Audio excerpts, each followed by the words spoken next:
welcome back to another special pilot episode. Giallo, for those of you who do not know, it is basically like an Italian murder mystery. It comes from the term yellow because the novels that Giallos were based on were mystery novels with a yellow cover, a red circle, and a picture inside the circle. Thus, since most of these Italian films were taken from that, they were called Giallos because they were taken from yellow novels. Simple as that. But is it? See, because I watched two documentaries. I watched, let me pick them up here. I watched, I know it says Tenebrae, but Tenebrae, which has yellow fever. And I watched All the Colors of Giallo, which is also a documentary. Now, you may have noticed, as I mentioned before, yellow fever is on Tenebrae. While Tenebrae is mostly Italian and English, they do get a lot of directors, Richard Stanley being one of them, which kind of surprising. The downside to yellow fever: almost everybody that is interviewed has something to do with Dario Argento. The few exceptions being Umberto Lenzi and Ruggero Deodato, I believe is how it's pronounced. Kim Newman and Alan Jones pop up because, of course, they pop up on everything. But this interviews Dario as well, and this slants more toward Dario being the godfather of the Giallo, and that the Giallo all started with, technically, Mario Bava, and before that, it was all taken from Antonioni and Hitchcock. That's what this one says. This one states that no, that is not necessarily the case, and that Giallo was taken from the German Krimi. Now, German Krimis popped up in, I want to say, the mid to late 50s, and predate Mario Bava's first Giallo by at least a few years. Now, these films had the same type of elements, same type of murder mysteries, and were based on similar things. They were based on, oh, I can't remember the author's name, but they were based on an author's books that were basically murder mysteries, and they included the violence, the black gloves, and very similar things.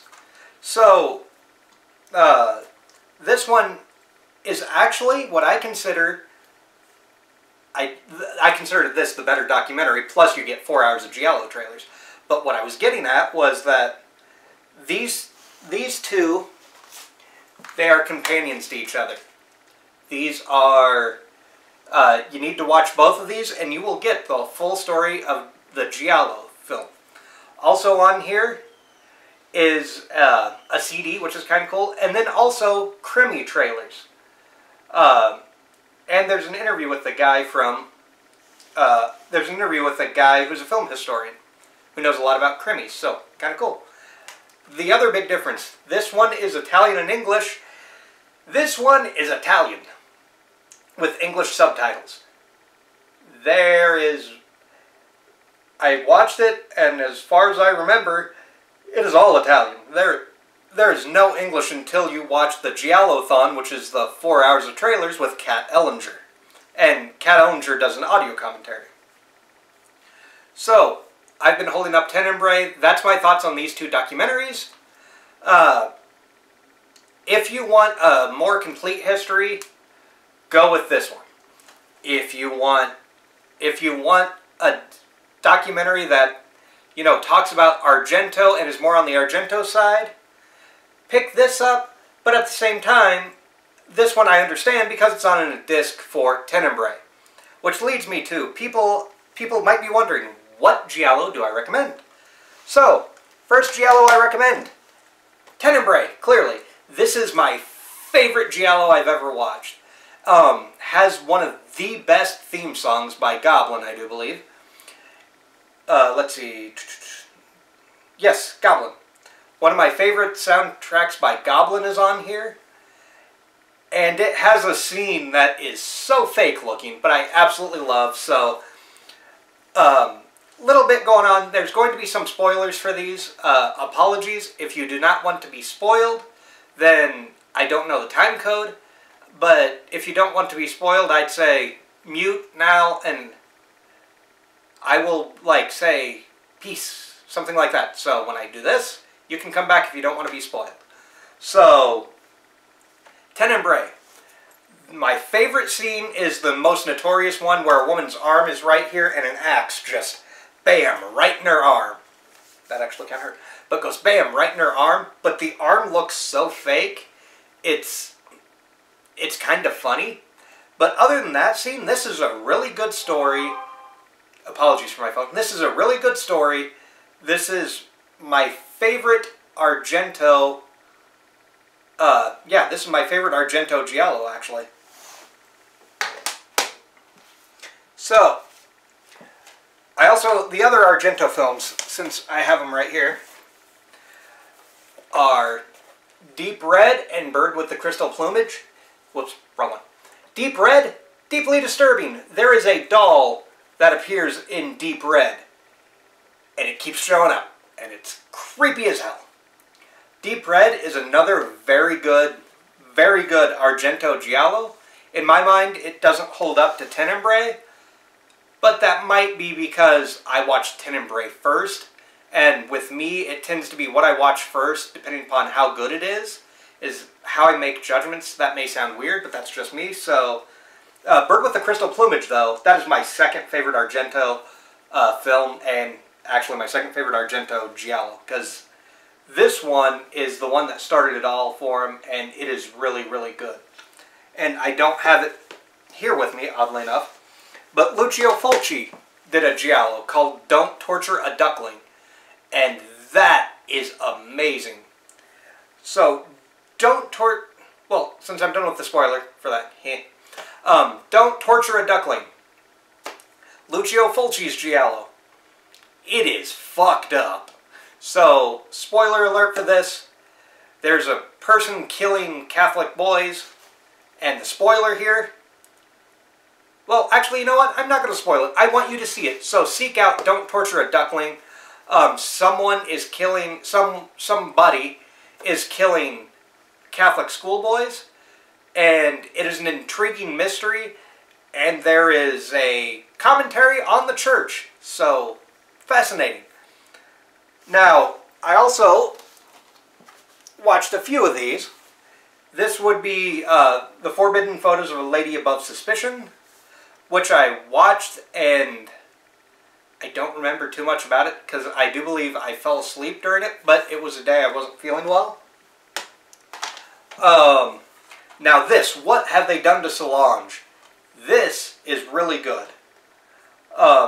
If this is the one that I think new, what is the one I'm thinking of? Oops. Okay, so maybe this is the one I'm thinking of. Okay. One of these has to do with abortion, and I don't remember which one it is. I think it's this one. It might be Solange. I don't remember. What Have You Done with Solange? This was an interesting one. I have not seen a movie like this before. Alan Jones and Kim Newman appear on the commentary because those two just love popping up in all my stuff. Yeah, just really weird how many movies I have that they pop up on. Hell, I think they're even on one of my Candyman releases. So, What Have You Done to Solange? Solange is played by Camille Keaton. If that name sounds familiar, not only would you be going, I think I know Buster Keaton. That is correct. She is a relation to Buster Keaton, the silent film star, but she is also Jennifer Hills in I Spit on Your Grave. That's right, I Spit on Your Grave. She was Jennifer Hills in that. In this, she plays a mute, and she gets raped. And I will spoil the ending sort of for this. The film just ends. It ends on a freeze frame of Camille Keaton. It's really weird. I don't think I've seen that before. Usually and even Kim Newman and Alan Jones mentioned this in the commentary. Usually in these type of films, the case gets wrapped up, the killer gets murdered, or the killer gets arrested, or the killer gets the comeuppance. In this, it's just a freeze frame ending. on Camille Keaton. That's it. So there's not really any closure. I watched this. It was interesting, I think. I fell asleep about halfway through because I thought it was kind of boring. This is the Case of the Scorpion's Tail. Let me double check that's the title. Yep, Case of the Scorpion's Tail.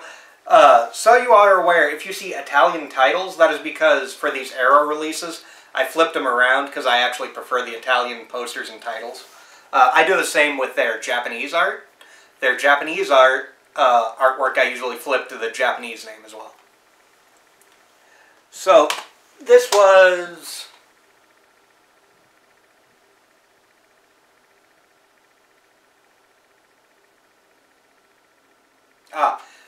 This is Sergio Martino's The Suspicious Death of a Minor. I have not watched this one yet. It is on my list. Now, speaking of Sergio Martino. Yep. All the Colors of the Dark. Not going to tell you what this is about. You need to witness this. I think Amazon Prime has this. Check this out because, oh my god, the first scene is terrifying. And it is fucked up. This might be the most fucked up giallo I've seen. Well, actually, no. I have two others that are extremely fucked up. But this got to me after the first scene, so you know it's good. Sergio Martino is, usually his giallos are really good. I've seen all of them. Case of the Scorpion's Tail was his as well. Like I said, that one kind of bored me. This one did not.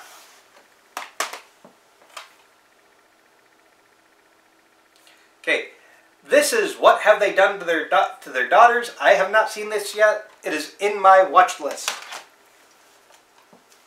Now we're down to the final two giallo that I own. Torso.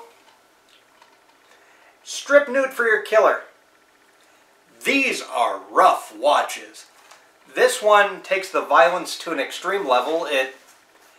The violence in it reminds me that of Pieces, but there's more gore in this than any of the other giallos I've mentioned. And Strip Nude for Your Killer, this is just a nasty, nasty, nasty film. I've seen parts of it. I remember I tried to watch it, but I think I stopped it. I don't 100% remember. But with this one, Torso, I did watch it, and I remember being shocked by the amount of violence in it. And I knew what Torso was going in. Most people don't. So yeah, that was my giallo collection. That was a little bit of the history of giallo. So thank you so much for watching. Thank you so much for supporting me. And